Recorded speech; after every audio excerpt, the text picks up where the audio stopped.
నా పేరు ఐపీసీ కిరణ్ కుమార్. నేను సిటీలో టీచ్ పాస్టర్ని.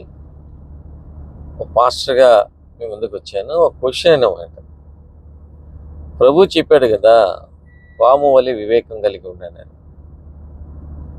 పాము వలె వివేకం కలిగి ఉండడం అంటే అదేంటది? దాని అర్థం ఏంటి? ఎలాగుండాలి?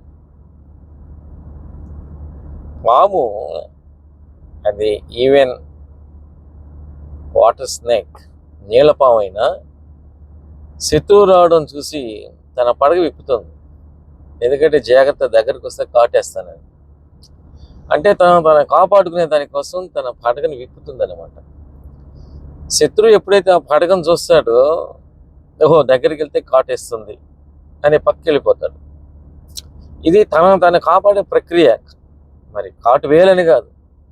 ఇవే నా నీళ్ళ పాము కూడా తెలుసు తన కూరల్లో ఏ విషయం లేదని.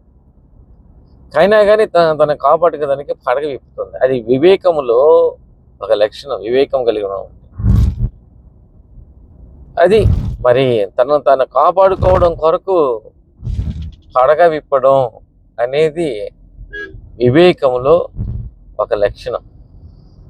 కాబట్టి ప్రభు చెప్పిన మాట కూడా వివేకము కలిగి ఉండమంటే దానిలో మరి మనల్ని మనం కాపాడుకోవడానికి